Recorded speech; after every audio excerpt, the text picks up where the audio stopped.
Hello, everyone. Welcome back to the show. I am so excited to have Kelly on today. She is absolutely incredible and someone that I actually had so many pre-researched questions for. Normally I have a few questions that I have top of mind to guide the conversation, but this is such an interesting side of the podcasting world that I feel like a lot of people don't talk about. We all get content around how you pitch people to be on podcasts, but very few interviews I feel like focus on the like after you land an interview, how do you actually make the most of it and what does that really look like? So that's the case study we're looking at today. Kelly, welcome to our show. Thank you so much for having me, Ellen. I'm so excited to be here. So Kelly, before we get into today's case study, we have to start with the cubicle to CEO story, right? So tell us in your 30, 60-second version, what was that final catalyst that helped you make that leap into full-time entrepreneurship? Oh my gosh. I remember the cubicle, like the actual cubicle that I sat in so vividly.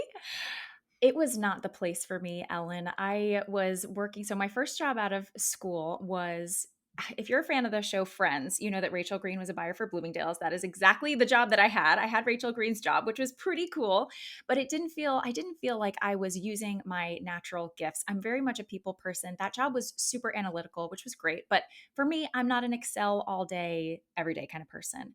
So I bounced around a little bit. I graduated from the cubicle after just 2.5 years, and I moved to the startup world. And I loved the startup world. Pretty soon found myself as the director of strategy and operations for a company called 305 Fitness, which, if you're not familiar with 305, they are such an amazing brand. And their mission is really to democratize fitness and wellness and really change the way people exercise. And I loved working for them. Then the pandemic hit. My mom got very sick. She fortunately has made a completely miraculous recovery, but she did need full-time care for about 6 months. And because it was the pandemic, we couldn't share that responsibility among my family. It really had to be one person to step up and say, this is going to be me. So I had been building a side hustle. It feels odd to call it a side hustle because of the nature of what it was. But I had started to build a coaching practice where I was helping people learn how to meditate and connect with their intuition because I had started a healing journey from post traumatic stress disorder after a traumatic event in my childhood, lived the first 22 years of my life with undiagnosed PTSD, and meditation completely changed my life. So I started to coach people in that practice, found so much fulfillment there. And then I was juggling kind of these two lives for about a year and a half, I would say. My very successful go, go, go hustle startup strategist life and my very serene, spiritual, wellness centric side hustle. And after I helped my mom recover after 6 months, the time came to go back to work and I couldn't do it. My body was just like, no, you have to give this a chance. You have to see what's possible here. So I've kind of pivoted in my practice to really supporting entrepreneurs with the same set of skills so that strategy and operations director never leaves you once you have tapped into that side of you. And also the part of me that's very aware of the nervous system that is really, grounded in what are your values? How do you feel most aligned in your business? So now I kind of marry those two things. I'm sorry, that was longer than 60 seconds, but that's how I got here. I love that you shared that whole story actually, because I think that context is so key that it was something that you had been building all along, but life circumstances kind of threw you for a loop and almost forced you into that decision, right, out of necessity. And I think that's what's so cool about hearing different people's cubicle to CEO stories is some people, the catalyst was something internal where they maybe just woke up one day, had a epiphany, like, this is what I need to do. And then other times it's us bending to the will of life and being flexible and willing to go for the ride and explore what that might look like, which I know you and I talked about a little bit on your podcast yesterday. So, by the way, if you're listening to this, make sure you go subscribe to Kelly's podcast as well, Align Success Podcast. It's such a great show, and we had a great conversation there yesterday. Okay, but I digress. So, we got to get to this case study because there's so many questions I have for you, Kelly. And first, I think it would be helpful for the context um, to describe in your own words what is the difference between a strategic podcast tour versus someone just guesting on people's podcasts randomly whenever they're invited or get accepted for a show? Oh my gosh, that is the most important question because I have to admit, the latter, what you just described, is what I did first. And I was feeling like there is something here. I know there's an opportunity here, but I'm not seeing the return and I couldn't figure out why. But it's because I was very kind of haphazardly guesting when I was invited or, kind of softly pitching myself without an intention, without a strategy around it. I had no KPIs. I had, every episode I went on, I talked about a different topic. There was no kind of synergy to what I was doing. And as my strategy and operations background will mandate, if I'm going to do something, there's got to be an ROI attached to it. So I really sat down and I said, what am I doing wrong? There's got to be something more here that I'm missing. And I realized I started to think about, so the masterclass model has been something that has been really successful for me in my business. If I'm launching a new program, a new offer, masterclasses are always such an amazing home run for me. And I started to think about, okay, remember the first masterclass I did? It wasn't that great. There was so much finessing that needed to be done. The 20th masterclass, webinar, whatever it is that you deliver is always better than the first. And I realized that I wasn't treating my podcast guesting as a masterclass. There was no refined anything about it. And I was starting from zero every single time I did it. So I decided to experiment. Ellen, you and I talked about experimenting yesterday and our mutual love for experimentation. And I said, what if I created a little bit more strategy around this? Kind of like the model that comes to mind is an author who's launching a book. You go on a book tour that's very strategic with, KPIs, a number of people that you want to connect with. And at the end of the day, you can measure the success of that tour. The funny thing is, a lot of entrepreneurs think of publicity, visibility, exposure as a reward for your success rather than as a tool to create more success. So, a lot of what I hear from entrepreneurs is I don't know if I'm ready for the podcast tour yet because I don't think I've created the level of success that I feel I need to have created in order to be a worthy guest on a show. I encourage you to think like an author. That's the same thing as an author saying, I can't go on the book tour because I haven't sold any books yet. And that's just not quite the right way to go about it. There's such an opportunity here. So when I sat down and said, okay, I'm really going to think like an author, think like I'm going on tour to promote a new movie, essentially, that's the mindset shift for me. And I really dialed in on what's the most powerful, but also the most logical messaging for me to be sharing based on what I'm launching in my business right now, based on what I'm really excited about telling people about. And what are the KPIs around that? How do I know if this is successful?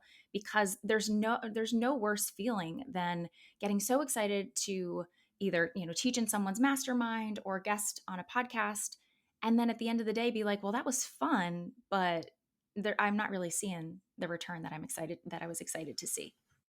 Absolutely. And I know you've mentioned KPIs a couple times in this conversation. So, just for anyone listening who is hearing that term for the first time, key performance indicators, that's what KPI stands for. And we'll definitely dive into some of those KPIs that you should be looking for when you're guesting on a show later in this conversation. But, Kelly, I love that you used an analogy to describe how you view a podcast tour.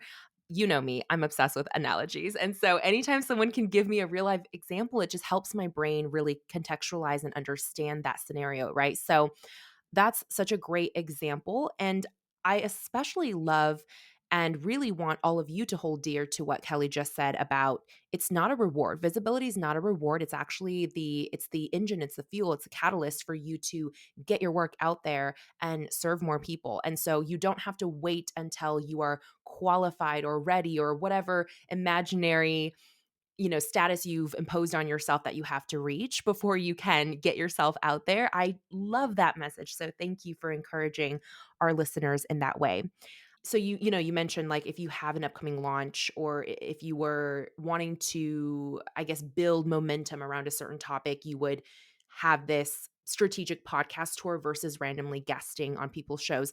Do you then employ somewhat of a media season in your business where you only do interviews at certain times of year, uh, you know, uh, right around a launch? Or do you still continue to make appearances all throughout the year, but then you may have a different focus during different times of the year? Just trying to understand that piece. Such a good question. I think this should be a year round part of everyone's strategy. I do think that in sort of your down times, that's a great opportunity to be testing new messaging, to be, thinking about okay, these are the messages that really worked on my podcast tour.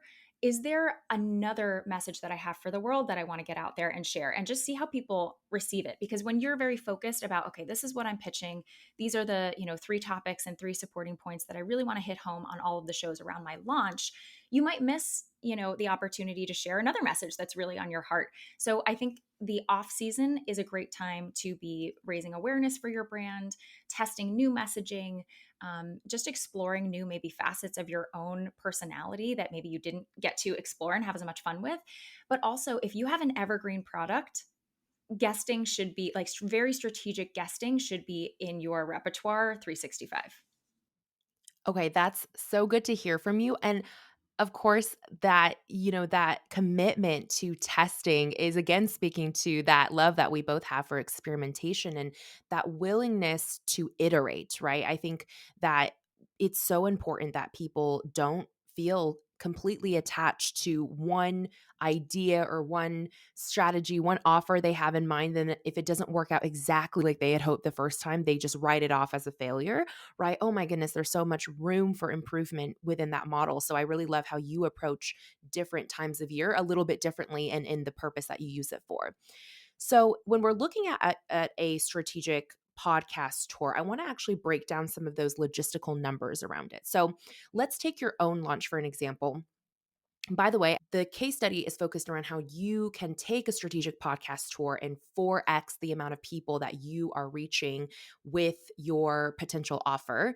And then in turn, that extra visibility is allowing you to potentially double your launch numbers. And so for Kelly's case study in specific, she has a VIP day offer that in quarter two made $24,000. And then in quarter three, without even doing an official launch, just by employing this strategic podcast tour method, she was actually able to double her quarter three revenue from that offer to 52,000, which I mean, I think that's unbelievable. So let's talk about first for this particular, I guess launch isn't the right word, but for this particular quarter, when you started doing this thing, how many weeks prior to I guess okay, let me backtrack for a second because I want to ask this question for your case study, but I also want to ask it for, our listeners who may have an actual launch. If you have a tangible open close cart launch, how many weeks prior to the launch should you really start to, be on podcasts? If you don't have a specific launch date and it is an evergreen offer, what run rate do you usually give yourself in terms of number of weeks that you're actively trying to guest on podcasts? Absolutely. I think 8 weeks is a really solid amount of time.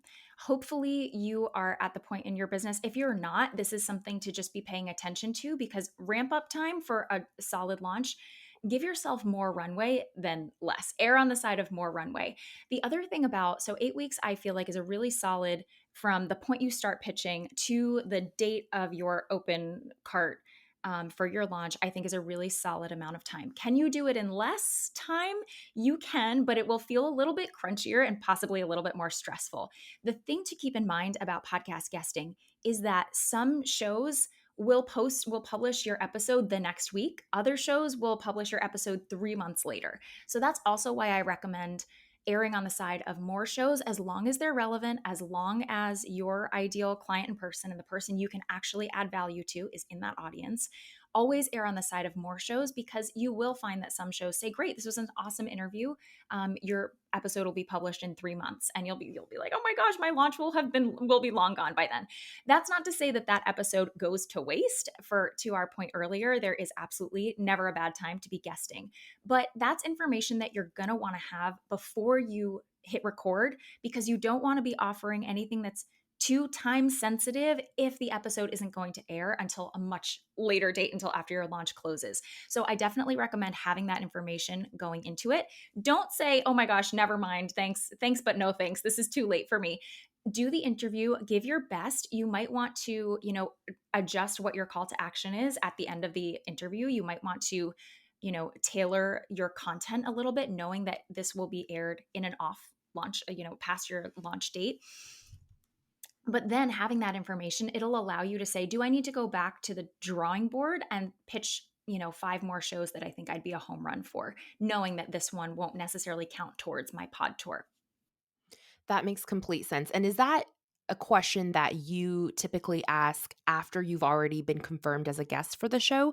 Or do you ask that question sometime during the pitch process? I never ask during the pitch process. I make it clear that my priority is to show up and add value to the audience during the pitch process. Once I'm confirmed, then I like to ask because it's helpful for both sides to know, that you're on the same page about when the episode is going to air. So I always wait and make sure that there's synergy between you and the host or the team that's booking you to make sure that they know your priority is that you're there to show value and not just talk about yourself and talk about your launch and your products. So, yeah, that's definitely what I would recommend. I love your heart behind that. And I think it really shows when you pitch yourself. Like even the pitch that you gave to us, we could really feel your heart for service and for collaboration, and that it wasn't just a ploy to be like, hey, can I get some airtime on my launch? Right. So I think that is such a great distinction. And when you're looking at, okay, so 8 weeks as the potential window for when you're recording these shows, how many shows do you typically try to fit within a single podcast tour? So, my magic number is 16. So, that's essentially 2 shows a week. If you can figure out, okay, I've got a cadence to get on 2 shows a week, I'd say 8 is like the minimum because some of those shows, again, will say, great, we'll air your episode in 3 months. If you aim for, I would say 10 to 16, you will be so, that's a very conservative approach to make sure that you actually do have 8 or so episodes come out right around the time of your launch. That's a really helpful metric to look at when you're actually, I guess, pitching for these shows. What are some of the metrics or KPIs that you're looking at on your side to determine whether or not a show that you're pitching is the right one to pitch? For example, do you look at their ratings and reviews? Do you, I'm assuming, listen to some of their content? What other particular KPIs are you looking for to determine whether A, the show is an aligned fit, but B, it's also a worthwhile use of your time to pitch that show and try to get on it? So important. The first thing that I would recommend, and this seems so simple, read the show description. Does it sound like the show description that the host likely wrote is something that would apply to your ideal clients, customers, members? If it is, that's a green flag. It's not necessarily a go for you. You also then have to look through the episodes and make sure that you have something of value to add. Because if you don't, the host isn't going to say, please come on the show. So that's number one is to that's a very, very simple, almost zero lift step that you need to take. Look on their Instagram, see what kinds of people are following along, see what kinds of people they're following. That also can tell you a lot about the ethos of the show, who they look up to, who they admire, what shows they're listening to. And then as far as making sure that the juice is worth the squeeze, if you are going to go through all this effort to pitch and bring your value to the show, I really love the resource Listen Notes. It's a free website. It's essentially a podcast database, search engine rather, and you can type in the name of the show and it will tell you where that podcast ranks globally. Now, I'm not one for vanity metrics. I love that the podcast world doesn't really lay all that out on the table. You can't necessarily see exactly how many subscribers a podcast has, but I would recommend for the purposes of your show, if you are really looking, or for the purposes of your tour, rather, if you're looking to really drive conversion, to get in front of new audiences, I would shoot for shows that say they're in the top 10% of shows worldwide.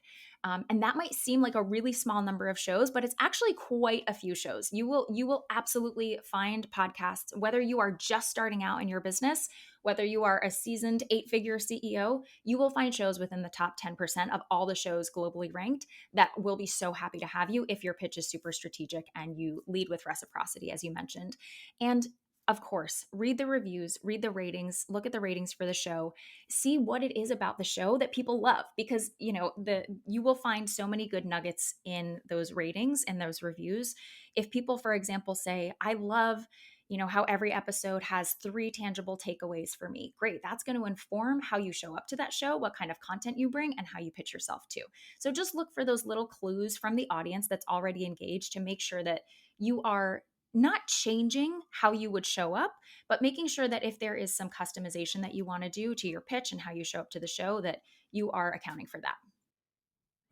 Thank you. Those are super helpful tips. I love listen notes too. And I'm really glad that you shared that the top 10% podcasting, in case you're listening to this and you're more of a consumer in the podcast world rather than a creator in the podcast world, it may really surprise you that for podcasts, we're so used to the world of social media where numbers can really flex up to the millions. Or at the very least, when you think of a larger social media account, you're probably thinking at least, hundreds of thousands of followers or whatever it may be. The podcasting world is completely different. It's really fascinating because I don't remember the exact number off the top of my head, but I know it's something quite small. Like if your new episodes, I think, get anywhere between 50 to 100 downloads in their first 30 days, you're actually already in the top 50% of shows worldwide, which, as you know, if you were to extrapolate that same statistic to Instagram or TikTok, that's absolutely not the case, right? Like if Right. your video gets like 50 views in 30 days,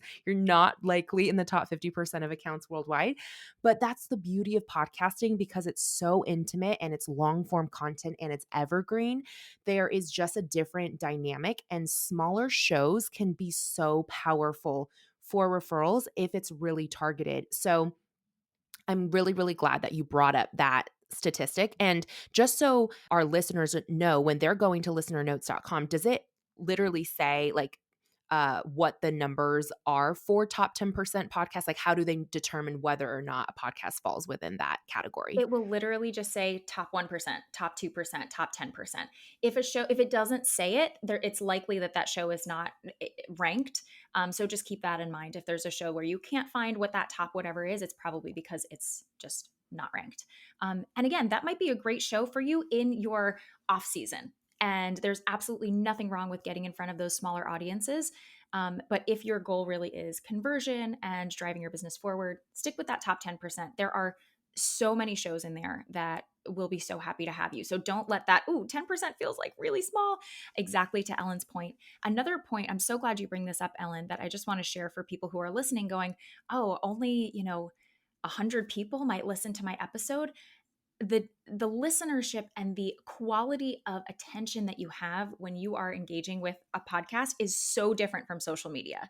It is so different. 80% of people who press play, listeners who press play on a podcast will finish the entire episode. That's unheard of. And the average episode length is like 41 minutes long.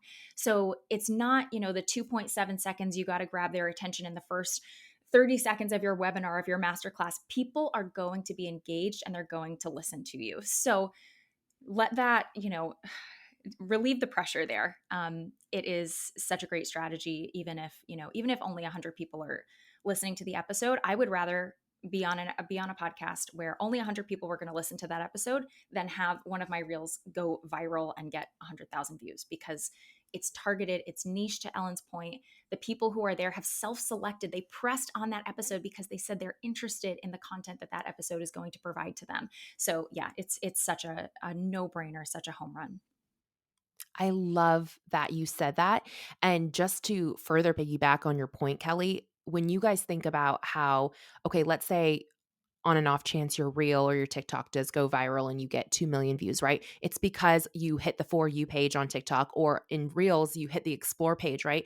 Those are hundreds of thousands or millions of eyeballs that are really quite random who are watching your video, and they may not be a, your ideal client, but B, the decision makers to really take any sort of action on what you're sharing. And there's no built-in trust there because you are just a random stranger that the algorithm fed to them, right, on their feed. Versus when you guest on other people's shows, that listener already has a pre-existing relationship built with the host of that show. They are likely someone that tunes in on a consistent basis. And so when you come on a show, even if you have no prior relationship to that listener, they already have some sort of credibility or trust built in you just because they already know the host. It's like, when someone introduces you to a mutual friend, there's just a different dynamic that you start that relationship off with than when you get a cold pitch in your inbox, right? So, kind of that same level, I think, applies here. And I love that you even went to that example of saying, I would rather have the attention of 100 listeners than a million eyeballs who have no idea who I am or care to even hear what I have to say, right?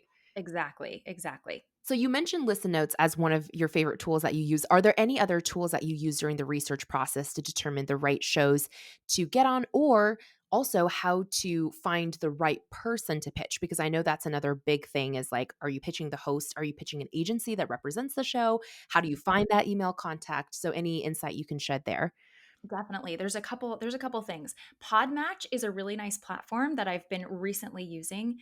It does exactly what the title says. It matches people who are hopeful to be guests with hosts who are looking for people to be on their show. So that's a great place to start as well. The best strategy that I can recommend, and I do have one more that's a little bit of a cheat, but I will tell you what that is.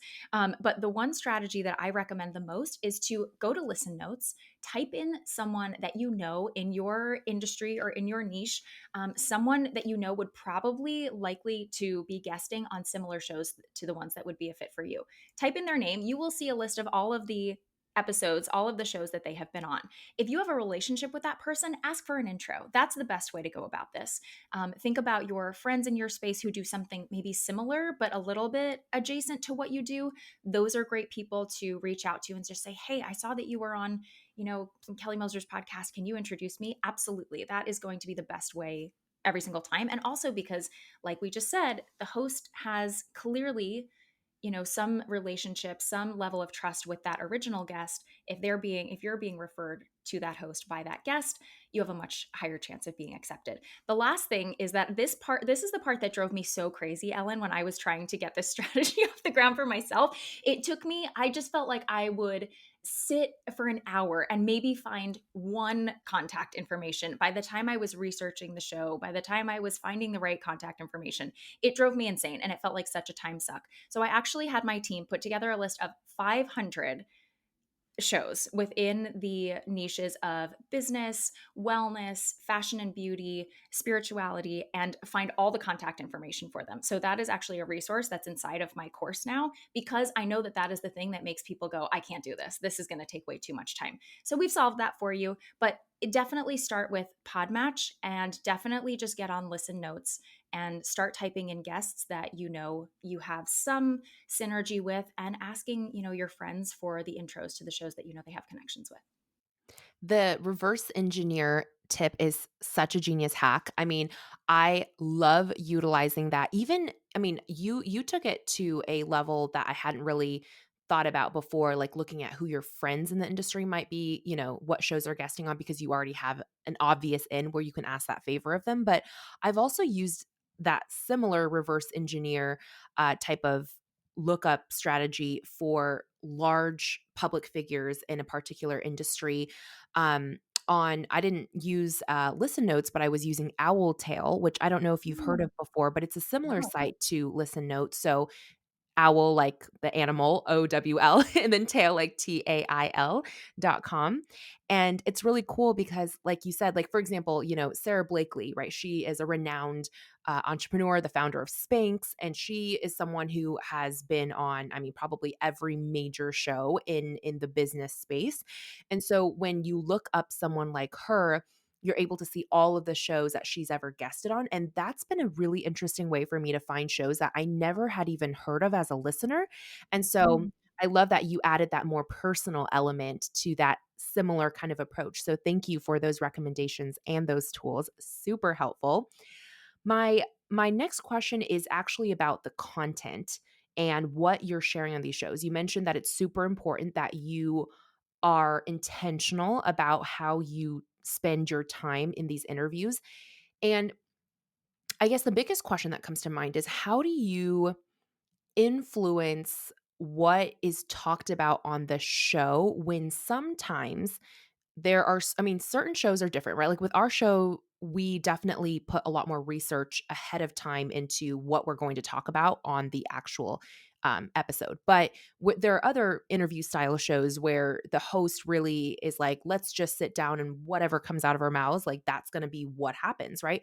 So, with those very distinct, I guess, show formats, how do you influence what is going to be talked about if you come across a show that maybe falls more into the latter camp where it is a little bit more unpredictable what they might be asking you? Such a good question. I think this goes back to the research component, the research step of this whole process. If you are looking to really utilize this strategy to grow your business in a season of a launch, maybe don't reach out and pitch those shows that do have that more storytelling, very casual chatting format, and you focus your efforts, your outreach efforts, to the shows that really want to learn, that really want to have tangible takeaways, and make your pitch pretty explicit. This is the general topic I would love to share on. These are the 3 to 5, bullet points that I would love to teach. And I actually have a little bit of a system that I would love to share if you don't mind. That Please. that really helps. I think so. I've studied a lot of podcast guests and the titles of their episodes. Trying to kind of reverse engineer again. Okay, where is this person in their career, in the stages of growth in their business, and what are they talking about? And I've come up with a little bit of a system that I think might be helpful for people who are trying to orient themselves in this process and figure out, what am I supposed to be talking about on these shows? What am I supposed to be pitching? So the first thing is to think about what you sell and what the topics that are super relevant to what you sell are, what those topics are. That might seem very elementary, but you'd be surprised at how many people, get out there and say, I want to talk about the mindset of abundance. And then their offer has nothing to do with that. So you really want to make sure that what you're pitching is very congruent with what your offers are. That's kind of 101. Based on what stage of growth you're in, there is a strategy behind what angle you should take to approach your podcast tour that's going to generate the best results for where you're at right now in your business. So, if you are listening and you are just launching, yes, you can absolutely get in on this strategy. There is no threshold that says you have to be this far along in order to do this.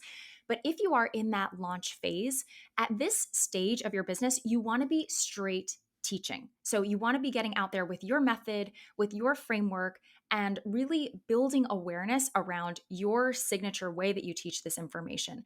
This is going to accomplish a couple things. It's going to get you awesome feedback about your frameworks before anyone comes into your programs. It's going to help you figure out where you need to clarify those frameworks, further, because the best way to clarify your messaging is to get interviewed and have someone say, wait a second, I'm a little bit confused about this point, right? So, this is where you're going to want to be starting to establish yourself as an expert. So, an episode that you might pitch at this stage in your business is, let's say you are a menstrual cycle coach, the 5 biggest lies about curing PMS and what to do instead. So, that's a very teaching, just offering value.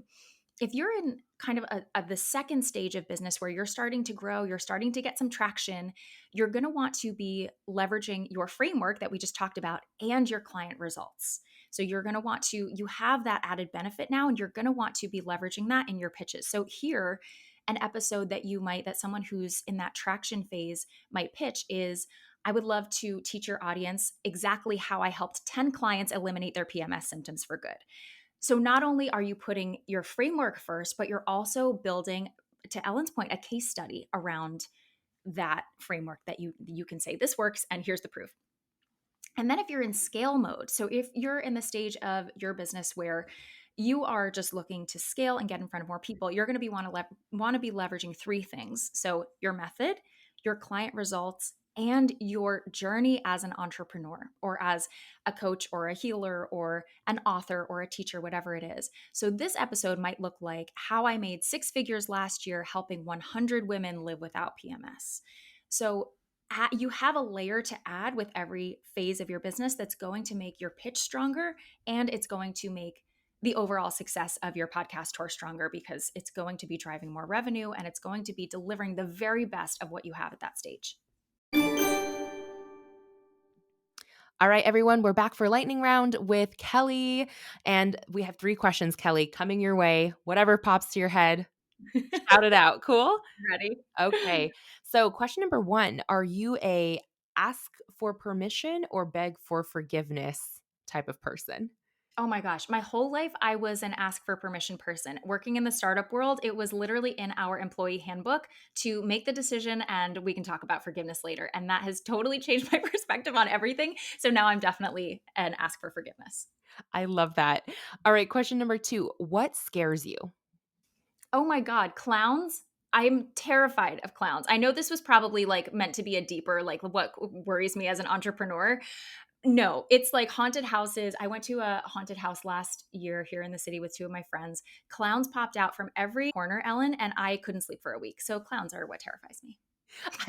I I always, like, have to laugh because clowns are when I think of clowns, I kind of think of, like, the clowns that would, like, come to my birthday parties as a kid with, like, the red nose and everything, and I'm okay around that, but I totally get what you're saying, like, anything horror or, like, the element of that it's such a struggle with me because I genuinely love the plot of thrillers and horror movies, and I'm so fascinated by them, and I want so badly to be able to watch them, but every Oh. Halloween, my fiance's like, "Let's watch some scary movies," and I'm just like you, Kelly. I'm like, I can do fine in the moment, but it's not about, like, being scared in the moment. It's the weeks and months after the fact that Yes, it just lives in my head, that image and the exactly. thought. It's not worth it. I think for me, Not it's worth it. anything that's not meant to be scary that somehow, like, gets co-opted by the horror. I'm not afraid of, like, ghosts. That's fine, but a clown that's meant to be nice that turns evil, that is my actual nightmare. Okay, well, I'm a wimp on the ghost end too. I would be absolutely terrified of a ghost. I'm just scared of all the things. Oh my god. Okay, so our final question then, what is your favorite game? And this could be a board game, this could be a phone app game, like whatever game you love to play. Oh my gosh. This one, Heads Up with the have you played that one where I it tells have. you what you have to and you have to act it out? I have a very ridiculous family and a very ridiculous group of friends, and I have a few really ridiculous memories of playing that game where we were just almost peeing our pants laughing so hard. So I don't know if that's like normally a very fun game, but when you play with the right people who are just sick enough, it can be really, really hilarious.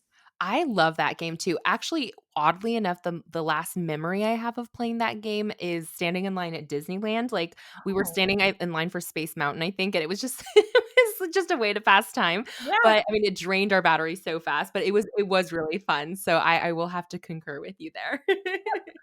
always a good laugh. Yes, always.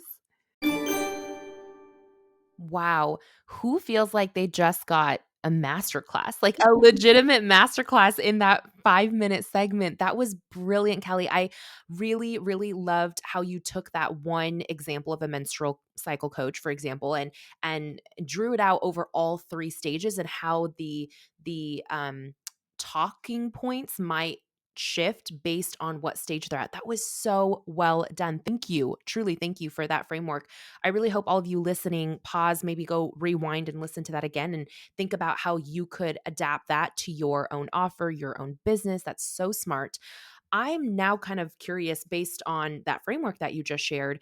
When you had that podcast tour that you did yourself in quarter 3 that increased your revenue for your VIP day offer from 24,000 to 52,000, what stage did you consider yourself in that 3-part framework? And what was your talking points or what was your title, so to speak, that you were pitching out to podcast hosts? The crazy thing about this stage of my business is that I still wasn't doing this very well. I was literally just the biggest change was that I didn't realize a lot of this until after I sat down and reviewed my metrics and my analytics from that tour that I'm now starting to implement in my like next 2.0 stage of my touring where I am sharing a launch of a much lower ticket item. So really the difference I would say that I was pitching myself as that the middle traction. I was saying, okay, this is something I'm getting traction with. So I was leveraging client results, but again, what I was doing still felt quite random. So I haven't gone through a perfect tour where I feel like everything was as buttoned up as it is right now, and that those are still the results I saw. So just by dialing in a little bit more, making my pitch a little bit more congruent to what the offer was. So at that time, that was an offer that really helped entrepreneurs master their messaging and step into like figure out how to position themselves as a leader. So my topics were generally adjacent to that, but it wasn't even as clear as anything that I just shared with you. I am just starting to get to that point where I have that level of clarity. It's working for me now. So that's why I'm sharing it with you now. So even if you don't feel like you have that level of buttoned up, perfect clarity, just by getting out there with a little bit more intention, a little bit more strategy, making your offers a little bit more congruent to what you're pitching, you are going to see incredible results. I'm excited to share with you, Ellen, after this podcast tour, what the results were, because I've never felt as clear and as focused and with my ability to really speak to the logic of what I'm doing. So I'm excited to share what the results are from this period of time in my business too.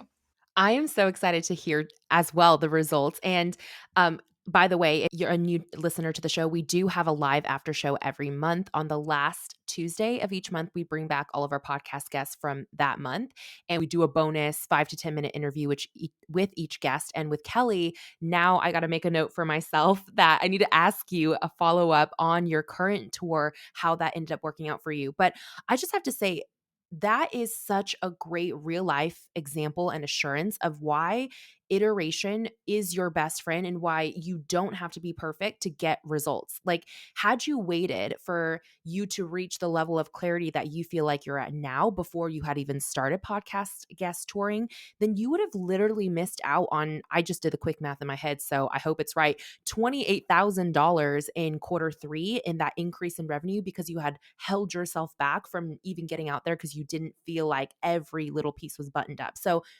anyone listening to this right now where you're like, "Oh, this is great. Like I love Kelly's framework, but I'm going to wait a little bit before I really get out there and try testing things." You could also be missing you could be making a $28,000 mistake. So I'm just saying I want to put that out there as another reminder. It is okay to iterate and it is okay to have the first version of anything not be as, polished as you might hope the 100th version of it is. So, thank you. You're just speaking my love language there, Kelly. So, you've shared a lot of amazing metrics on the front end of, okay, how are we researching? What are the KPIs we're looking at in the shows that we are pitching? Let's look at the post interview process, right? Because this is the piece that I feel like, again, like I said at the beginning, very few people actually talk about. So, after you've gone on a show, how are you tracking when you say I'm tracking the results or the ROI? How are you tracking that, right? Because unless the host shares with you like these are your download numbers or impressions or whatever it is, that information typically is not publicly available. So, what metrics are you tracking? And then also, how do you make sure that either somewhere in the interview or maybe in the show notes that you're giving some sort of link that's uniquely tracked back to each individual show so you know which one, or maybe podcasting as a whole, that channel is what actually brought you that new client or new student? Absolutely. So, this is where we have to talk about the CTA, the call to action, because this is the piece that is going to determine whether or not this strategy is successful for you. Because it is all well and good to have a fantastic interview and then at the end just say, okay, thanks, bye. So that doesn't do anything for you. That doesn't drive your business forward. So you want to be really strategic about what you're asking people to do, either at the end of the episode or in the show notes. That's going to be where you can decide whether the strategy is working for you or not. So it depends on what your call to action is. I hear a lot of very I'm going to use this word. It doesn't feel like a kind word, but I hear a lot of weak calls to action when I'm listening to a podcast that has a guest. What I hear a lot is people get to the end of the episode, the host says, "Where can we learn more about you and what you do?" Or where can we, take the next step with you if someone's curious about learning more? And the guest, like 9 times out of 10, will say something like, "You can download my checklist in the show notes here." And to me, that feels like such an important step backwards, right? We have just spent 30 to 60 minutes connecting with you, listening to you, learning from you. And at the end, it feels like a letdown to hear, okay, here's, the checklist that will take you on your next step with me. You don't give someone a checklist at the end of a masterclass. You give them a link to book a consultation with you. You give them a link to buy your program. That is the level of trust and respect, and people have that at the end of a podcast episode. So and the worst thing can happen is if you give that strong call to action, People just don't do it, and that's okay. But there will be people who do it. So don't waste a precious opportunity just saying, join, here's my checklist. It's just not strong enough. You really want the next step that you're inviting people into to be irresistible. You want them to be like, okay, I've learned so much. I'm ready to actually get into implementation here. Don't ask them to take a step backwards by doing something that's lower value. Offer them something that's higher value, or to connect with you on social media. Those are the two things that I would say, you know, are the best to leverage at the end of an episode. And the way that I can tell, where that traffic is coming from is you can just very simply on your checkout page. I don't love having too many different links going on personally. That is something that stresses me out quite a bit. I just know the nightmare of one link breaking and then it's a domino effect and God knows what happens, because you do want to make sure that whether someone listens to the show the day it comes out or 3 months after it comes out, that there is a next step for them in the call to action, in the show notes, in the link.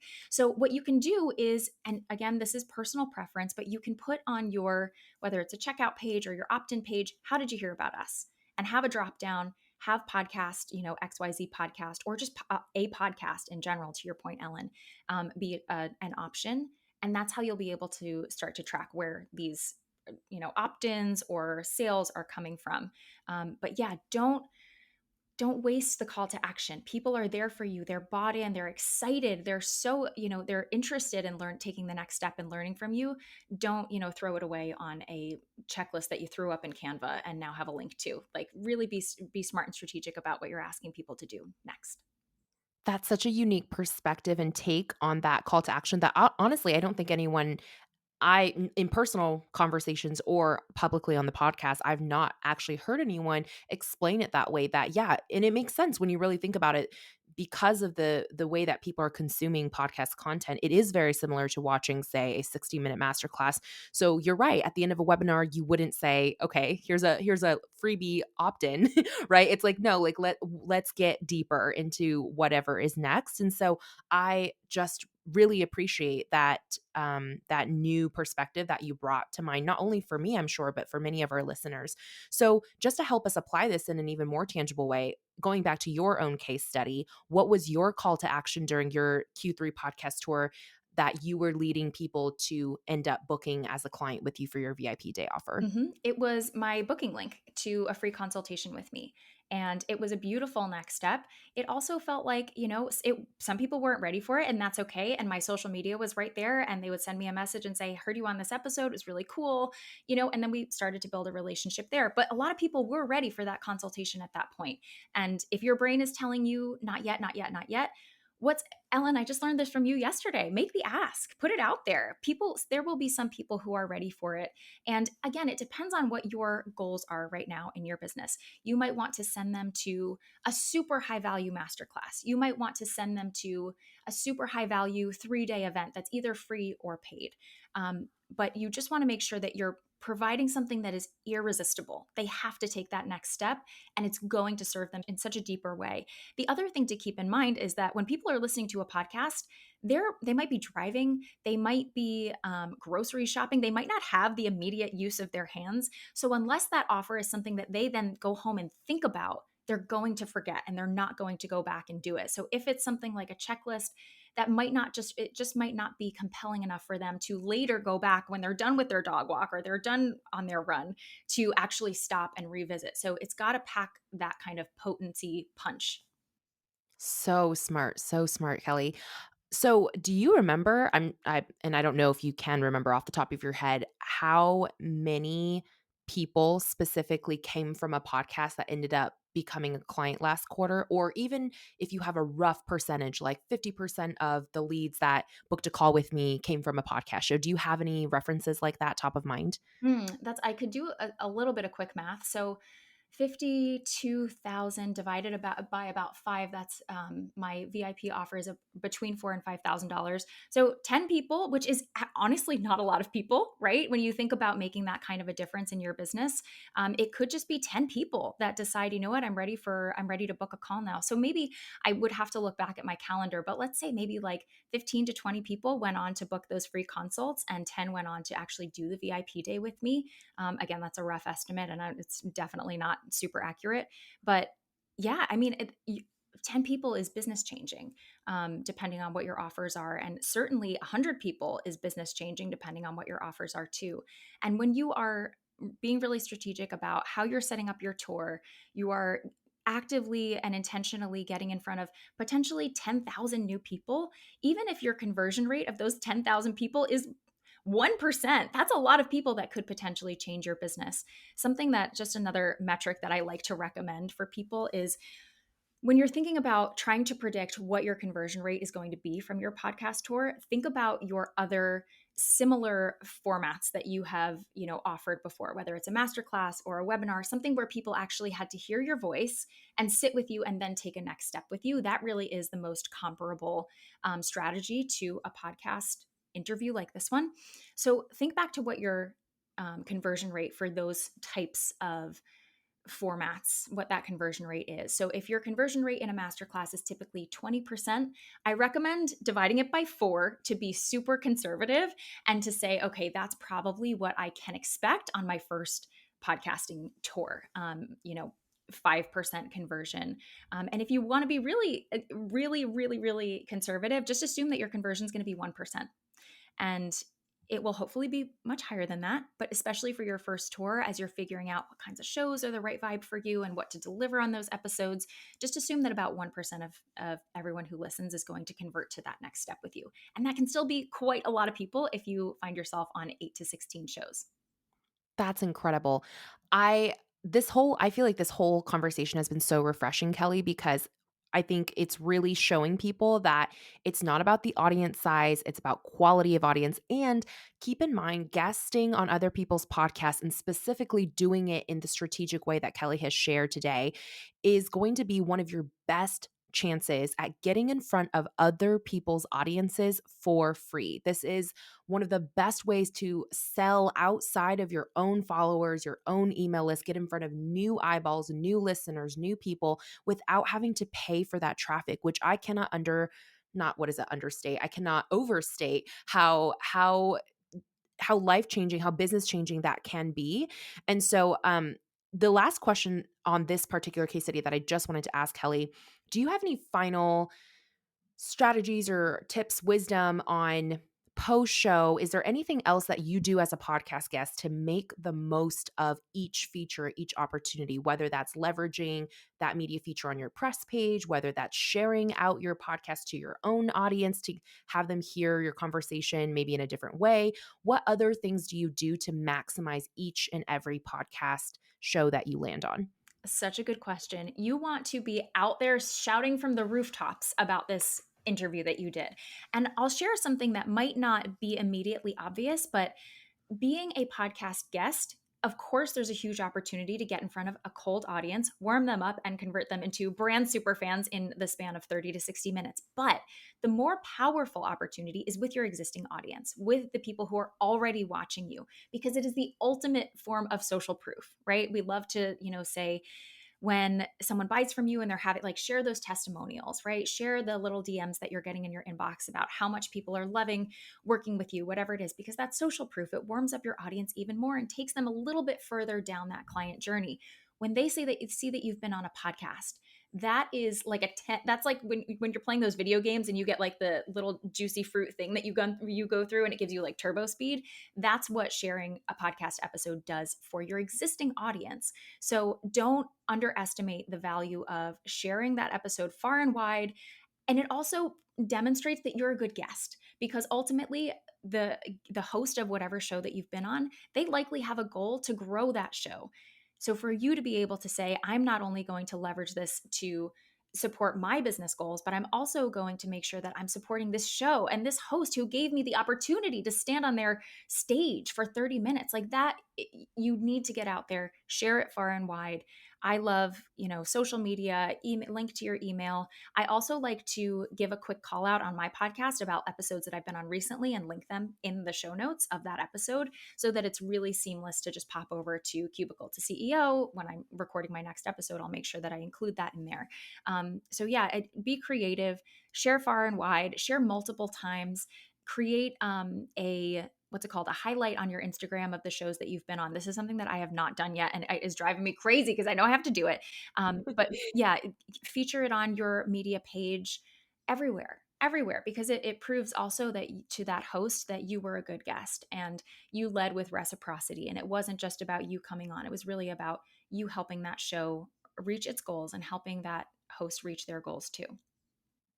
I know as a podcast host, I so appreciate podcast guests like you who do lead with that reciprocity and understand that, like all things in business, it always comes down to relationships. And so the more that you can show up for other people and really pour into something more than you take out of it, I think just the more that comes back to you tenfold. So, Kelly, you're such a great living, breathing example of that. I'm so grateful that you shared your wisdom and your transparency with us today.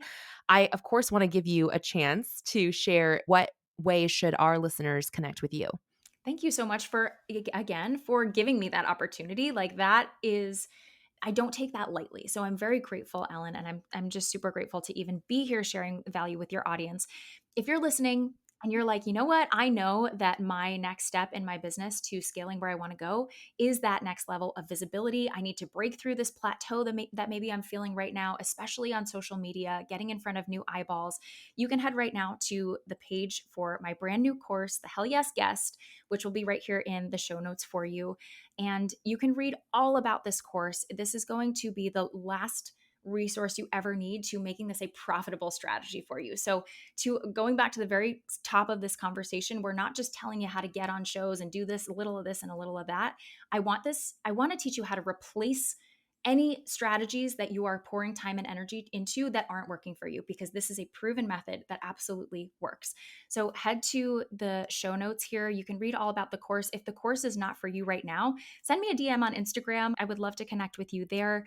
I always love to send a little hype girl voice note because I'm a Leo and that's what I do best. I will follow back, follow you, and be able to support your business and your goals over on Instagram. So those are my invitations to you today. And I would love to see you inside of the course. Pre-sale is open. No matter when you're listening to this, head to that link and it will give you exactly your next step. No matter if you're listening to this in 2029, the next step will be there.